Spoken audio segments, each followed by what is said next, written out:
우리가 이제 세 번째 시간인데, 지난번에 첫 번째 시간에는 근대 과학기술의 그 전반적인 배경을 얘기했고, 두 번째 시간에는 특히 그 근대 과학기술적 사고의 모델이 된 갈릴레오의 그 수학적 물리학, 그걸 봤는데, 오늘하고 다음 시간, 두 시간은 데카르트에 관한 건데, 오늘은 데카르트의 합리주의 인식론을 하고, 다음 시간은 데카르트의 기계론하고 두 개 나눠서 한번 보기로 합시다. 그 데카르트가 볼 적에 자신이 살던 이제 그 시대, 12세기, 16세기를 넘어서 17세기라고 하는 시대는 엄청나게 다양한 그런 어떤 과학적 발견, 문화적 창조, 어떤 정치적인 진보 이런 걸 이룬 시대인데, 그럼에도 불구하고 그런 것들을 뭔가 이렇게 정초할 수 있는 그런 철학이 아직 도래하지 않았다라고 하는 게 이제 데카르트의 생각이죠. 그래서 이제 파운데이션, 정초한다는 말이죠. 정초, 그죠? 파운데이션.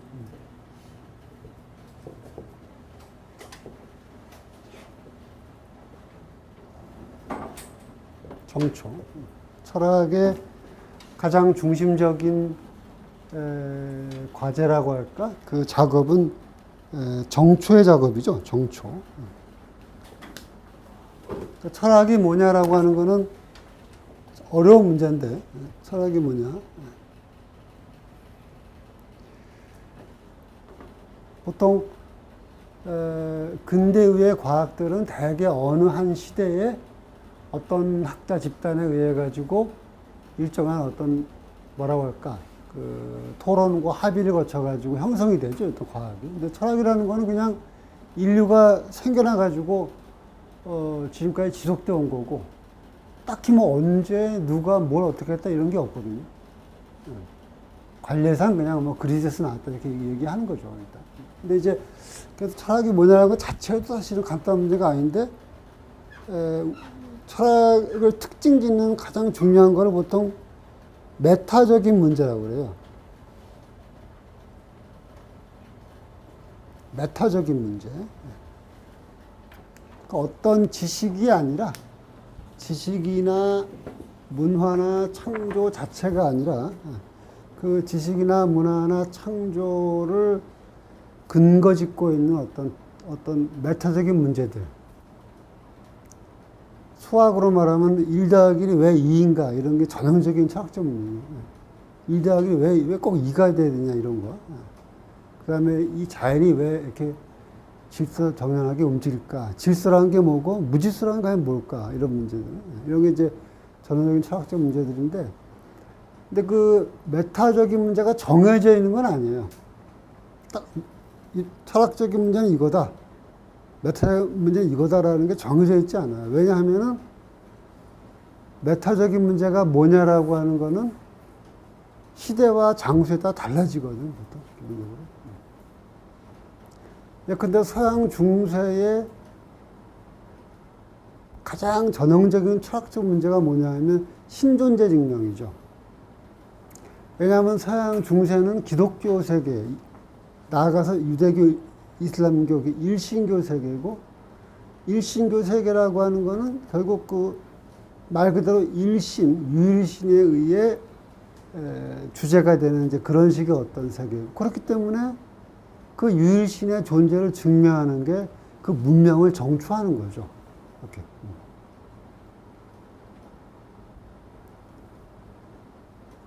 똑같아요, 전부 다. 마찬가지입니다. 19세기에 진화론이 발달했을 적에 인간의 개념이 이제 바뀌게 되죠. 그렇기 때문에 그때의 가장 중요한 철학적 문제가 뭐냐면 인간이란 무엇인가거든요, 기본적으로. 그러니까 메타적인 문제라고 하는 게 딱 정해지는 게 아니라 이런 게 철학적 문제다 이렇게 얘기할 수는 없고, 그 메타적인 성격의 문제가 뭐냐라고 하는 거는 그 시대 그 문명의 따라 다 달라지는 거다, 기본적으로. 그렇기 때문에 철학이란 뭐냐라고 하는 거는 대답할 수가 없고, 어떤 시대에 어느 문명의 철학이 뭐냐, 이렇게 물어볼 수가 있죠. 이런 식으로. 근데 17세기 유럽, 17세기 유럽이라는 그 세계, 이제 그 세계에서 요구되는 메타적 문제가 뭐냐.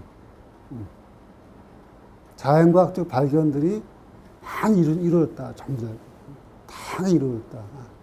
그런데 뭔가 이 발견들을 가능케 그러니까 가능케 한다는 말이 되게 중요합니다. 철학에서는. 그래서 이거를 보통 뭐라고 하냐면은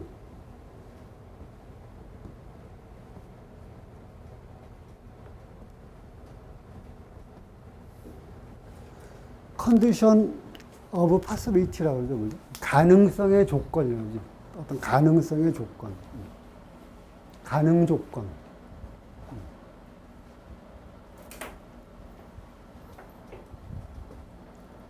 예를 들어서 19세기가 되니까 새로운 예술가들이 등장해가지고 이전에 고전주의 시대까지는 전혀 볼 수 없는 어떤 예술작품들을 만들었다. 그렇게 되는 것이 가능할 수 있는 조건이 뭐냐는 거지. 가능 조건. 가능성의 조건이 뭐냐는 거죠. 칸트의 그 천재론이라는 게 이제 그래서 나온 거지. 그 천재라는 개념이 그래서 그걸 설명하기 위해서 나온 게 이제 그 천재 개념이죠. 칸트의. 그러니까, 어떤 시대의 가능성의 조건을 탐구하는 게 철학의 중요한 그 어떤 그 문제인데, 바로 이 시대에 데카르트라는 이 사람이 느꼈던 그 가능 조건은 뭐냐면, 당시에 다양한 방식으로 이루어지고 있던 그런 여러 가지 과학적, 문화적 발견들이 어떻게 가능할까? 어떻게 이걸 정초할까?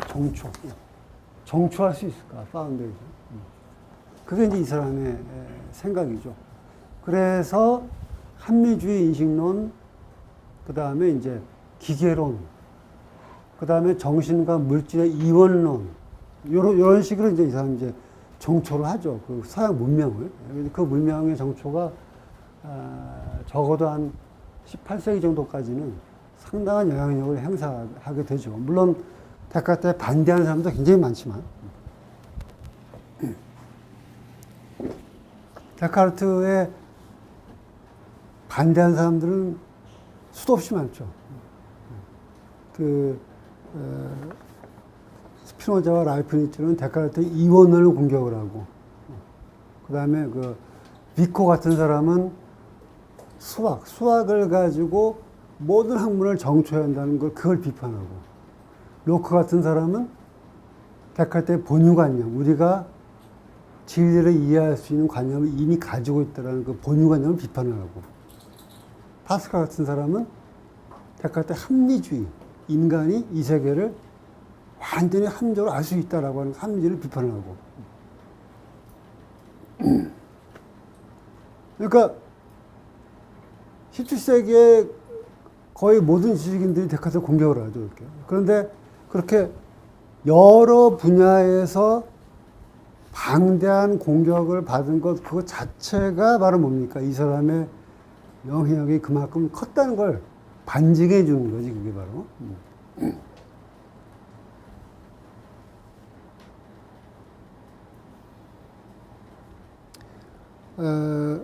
그리고 이제 데카르트라는 사람의 그 어떤 정향이라고 할까, 그 태도를 특징 짓는 것 중에 하나가 뭐냐면 전통을 부정하는 거예요. 전통을 이렇게. 트라디션은 트라 플러스 디치오지. 트라딕치오. 그러니까 트라라는 말 이렇게 쭉 내려온 거고 이렇게 쭉. 요새로 말하면 트랜스. 그다음에 딕치오는 뭐냐 하면 이제 말해진 것, 쓰여진 것 이런 거죠. 그러니까 말해지고 쓰여져 가지고 전통적으로 이렇게 쭉 내려온 것들 이렇게. 그 서양 문명 같은 경우는 그게 뭡니까?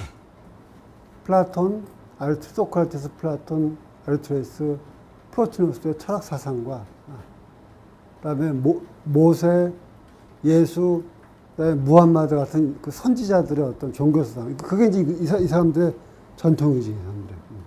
근데 데카르트는 그 전통과 아주 딱 단절을 이뤘다는 거죠. 그 전통을 부정하는 게 근대 철학자들의 특징이에요. 근대 철학자들. 마르크스식으로 말하면은 지금까지의 철학자들은 이러이러했다. 그러나 이렇게 하면서 그전까지 다 이렇게 탁 쳐버리는 이런 어떤 동양적인 태도하고 완전히 다르죠. 동양적인 태도는 뭡니까? 항상 옛날 고전을 주석을 하면서 이렇게 해요. 계속 주석을 하면서 이렇게 주석을 하면서 자기 얘기하는 게 전통인데 이 서양도 그랬어요. 서양도 그랬는데 이 데카르트 때부터는 전통을 아주 분연히 쳐버리는 그런 어떤 그 일종의 그것 자체가 역사적으로 전통이 되는 그런 현상이 벌어지죠. 그래서 그것도 이 사람이 아주 특이한 어떤 뭐랄까 그 정향이고 태도고. 그래서 원래 철학에서는 그리스 철학에서는 그 우리가 내가 준 프린트물 그 중간에 보면 디아로고스라고 있죠. 디아로고스. 이게 이제 지금의 다이얼로그지, 다이얼로그. 대화한다, 다이얼로그. 로고스는 이성이고, 이성 또는 언어고, 생각, 이성, 언어고, 디아는 뭐냐 하면 영어로 하면 through, 이렇게, through. 또는 뭐라고 할까. 하여튼 이성들이 이성을 통해서 생각과 언어를 이렇게 서로 이렇게 교류하는 거지, 교류. 이렇게, 교류. 그러니까, 플라톤의 대화편이 있죠, 그죠? 플라톤이 다이얼로그. 그러니까 플라톤의 대화편이 바로 이 디아로고스를 아주 잘 보여주는 거지. 그리고 이제 이 디아로고스라는 정신을 어떤 확고한 이론적 장치로 만든 게 뭐냐 하면은 다이얼렉틱스지, 변증법. 다이얼렉틱스. 다이얼렉틱스. 변증법. 변증법이 바로 이제 이 디아로고스를 어떤 확고한 방법론으로 만든 게 이제 변증법이죠. 그죠? 그런데 데카르트 같은 경우는 이런 변증법을 거부한다. 이 디아로고스는 중세 수도원에서 그 스콜라 철학자들이 항마하는 방법이 이 디아로고스의 방법이에요. 그래서 누가 이제 태제를 내면은 반론을 하고 뭐 또 이렇게 반론을 많이 해서 만나고 뭐 또 교정 바꾼 걸 또 내고 하는 이런 식의.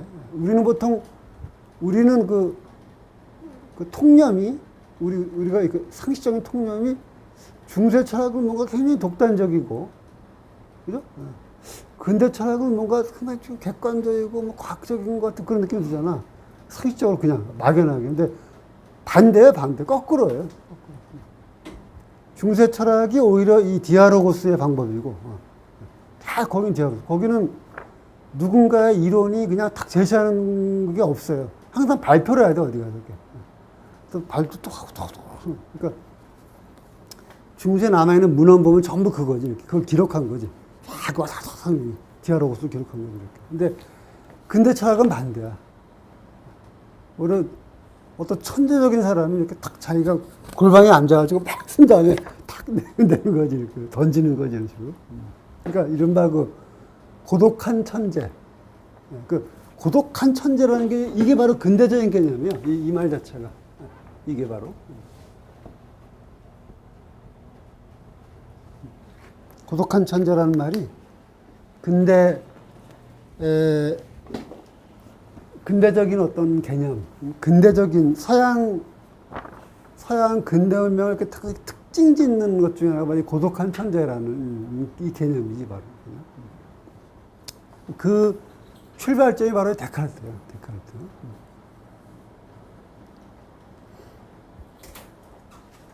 그래서 흥미로운 건 뭐냐 하면, 약간 여담이지만, 근대 서양의 그런 어떤 사상가나 예술가 같은 사람들은 자살하거나 미치는 경우가 굉장히 많아요. 그 전에는 동양이나 서양 고중서에는 내가 책 읽으면서 뭐 사상가 전기에서 자살했다는 걸 본 적이 없거든. 그 중세에 때는, 고대 같은 때는. 제논이 자살했구나, 제논. 근데 그건 이제 우리가 생각하는 자살보다는 길 가다가 이렇게 돌부리에 여기를 탁 부딪혀가지고 넘어졌는데, 이건 이 자연으로 돌아가라는 신의 계시다 해서 그날 자기가 죽죠. 자살하죠. 그러니까 이제 우리가 보통 근대인이 생각하는 자살 개념과 조금 다르지. 동양에도 자살한 경우가 있죠. 그 선사 같은 사람들을 이렇게 하고 딱 돌을 닦다가 내가 이제 돌아가야 되겠다 그러면 탁 자기 죽어버리지. 근데 이건 서양의 근대적인 자살은 그게 아니고 우리가 생각하는 그런 자살, 막 고통스럽고 고독하고 막 뭐라고 표현해? 하여튼 그 비비 꼬이고 뭐 미치고 뭐 이렇게. 그러니까 초현실주의 그 낭만주의 시인들 보면은 뭐 26살 때 뭐 강물에 투신 자살, 27살 때 뭐 결투하다 죽다, 28살에 뭐 애인과 음독 자살, 전부 다. 30살을 못 넘겨, 30살을. 그 다음에 니체도 전시병원에서 보내고, 고도 전시병원에서 죽고, 그죠? 알투셰도 전시병원에서 죽고. 그러니까, 서양 근대 문명은 아주 흥미진진한 문명이에요, 굉장히. 좋게 말하면 천재적이고, 나쁘게 말하면 어딘가 하여튼 좀 광기 어린 그런 거지. 그러니까 천재와 광기는 어차피 이게 통하는 거니까, 그렇죠. 어떤 그 묘한 아주 어떤 문명의 특징인데, 근데 이제 데카르트 같은 사람이 그 효시예요, 효시. 일종의. 그리고 이 사람들 결혼을 잘 안 해, 보통. 그냥 그 옛날 고중세 철학자는 다 결혼하거든요. 그냥 평범하게 결혼시켜서 애기 낳고 사는. 이 사람들은 결혼을 잘 안 해, 근대 철학자들은. 그러니까 그 어떤 독특한 그 서양 근대 문명의 특징들은 뭔가가 있는 거지, 이렇게. 뭔가 하여튼 그 광기 어린 천재, 고독한 천재인데. 데카르트는 뭐 그런 스타일은 좀 아니지만 이 사람도 어쨌든 그런 스타일인데. 자, 그거는 뭐 여담이고. 그래서 오늘 이제 집중적으로 얘기할 내용이 뭐냐면 데카르트가 그 정초했던 그 합리주의 인식론이 뭐냐. 이제 여기에 대해서 공부를 해봅시다. 근데 흥미로운 거는 데카르트가 활동하던 당시에 회의주의가 유행했어요. 회의주의.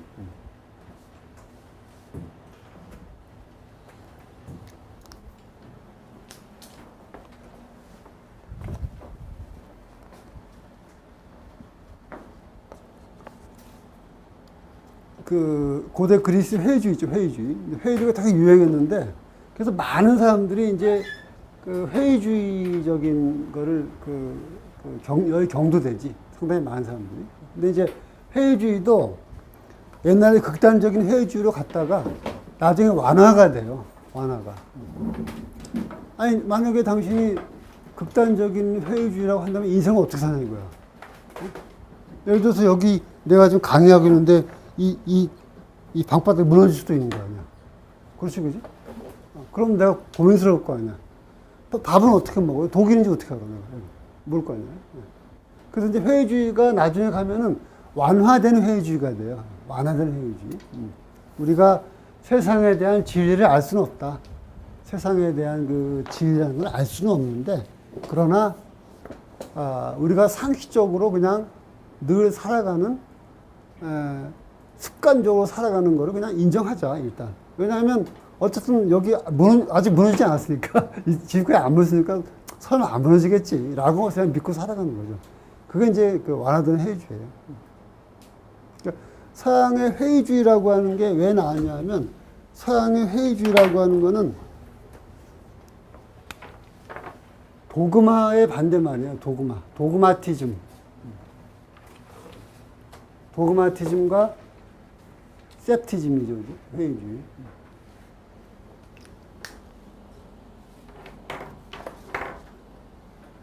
이 도그마티즘은 기독교지, 기독교. 독단주의. 이거는 이제 회의주의고. 그러니까 서양의 그 헬레니즘 시대에 보면은 스토아 철학, 에피쿠로스, 회의주의, 그 다음에 기독교, 플로티누스의 신플라톤주의 이런 게 이제 그 다음에 뭐 예를 들어서 피타고라스주의 이런 것도 있었고 몇 개 이렇게 있었는데 그 이 두 개가 양극단이에요. 기독교 같은 경우는 믿어라. 내가 설명할 수는 없다. 그냥 믿어.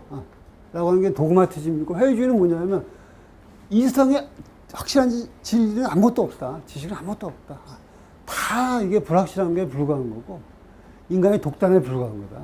독단에 불과한 거다. 이 회의주의의 효시는 소피스트이죠. 소피스트.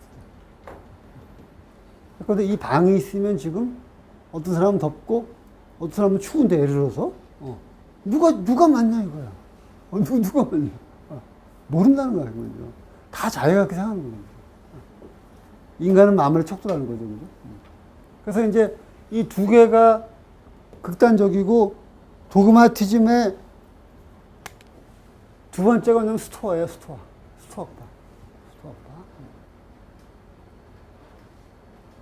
그 다음에 이 중간 정도 가는 게 에피쿠로스학파. 이렇게.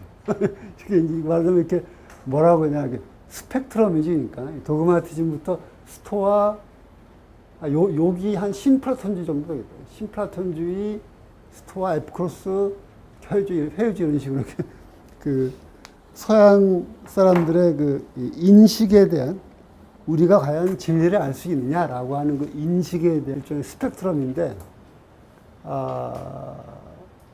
서양 중세가 주로 이 도그마티즘에서 지배되었다면은 르네상스 시대가 되면 이제 이런 거에 대한 반발로 이게 등장했다고 볼 수가 있겠죠. 회의주의가. 그래서 그때에는 이 회의하는 게 유행이야, 유행. 일종의 유행해가지고, 누가 더 라디칼하게 회의하냐가 아주 더 그 경쟁을 하는 이제 그런 시대인데, 그 데카르트 같은 경우는 이 회의주의를 받아들이면서 극복을 해요.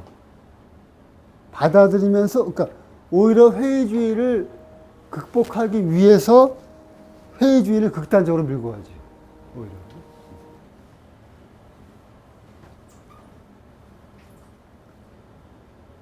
무협지에 보면 그 흡성대법이라는 게 있지. 바람을 그 기를 쫙 해서 무너뜨리면 그걸 이렇게 쫙 빨아들이는 거예요. 쫙 빨아들여. 더 강해지는 거예요. 더. 오히려 더. 이게 일종의 흡성대법인데, 이게. 그러니까 회의주의, 좋다, 그래. 회의주의 일리가 있어. 맞아. 그래, 한번 끝까지 한번 회의해보자. 어떻게 되나. 이런 식으로 하는 거지, 이 사람이. 그래서 마지막에 가면 오히려 거꾸로 도그마티즘으로 가는. 도그마티즘까지 아니더라도 오히려 그런 분위기로 가는 이제 그런 과정을 밟게 되죠, 이 사람이.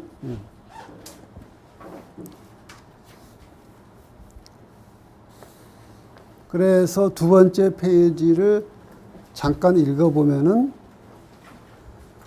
시대를 정초하고자 했던 데카르트에게 중요했던 것은 방법, 메소드 또는 결국 같은 거지만 확실성이다. 방법이라는 건 이제 메소드라고 하는 거는 히라보로 메타호도스죠. 메타호도스. 그러니까 합해서 이제 메소드가 되는 거지, 메소드가. 그래서 호도스는 길, 웨이, 길. 메타라는 건 이제 뭐 길을 따라서 내가 어떤 길을 따라서 가야지만 진리를 찾을까라는 걸 나한테 알려주는 게 메타호도스, 메소드죠, 그게. 근대 철학자들에게는 늘 이 방법이 길 잃은 자들에게 불빛을 보여주는 길이, 우리로 말하면 도조도, 다른 모든 것들의 토대가 되는 확실성이 중요했다. 방법 소설은 곧 근대 철학의 서설이었다. 데카르트는 회의주의를 거부하는 것이 아니라 오히려 그것을 끝까지 밀어붙여 그 극한에서 사태를 역전시키는 전략을 이른바 방법적 회의를 구사했다. methodological doubt, 그래서 방법적 회의다, 그죠? 향연의 소크라테스가 에로스의 사다리를 타고 올라가면서 절대의 사랑과 아름다움을 발견하는 것과 대조적으로 데카르트는 회의의 굴착기로 겉으로 단단해 보이는 지식의 집안들을 하나하나 해체해서 그 근거를 무너뜨린다. 하지만 그가 마지막에 발굴해낸 것은 오히려 절대적 회의와 불안감이 아니라 오히려 그가 가장 확실한 것으로서 선포한 제1원리였다.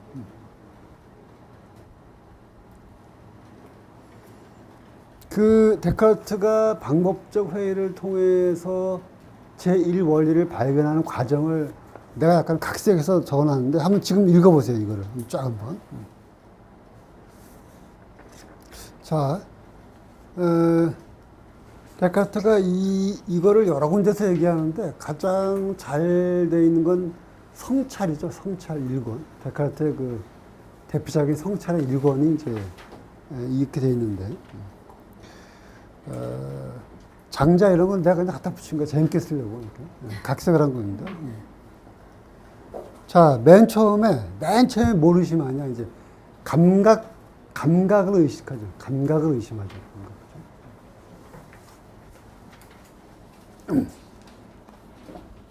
서양의 합리주의의 그 출발점이 감각을 의식하는 데서 시작하지.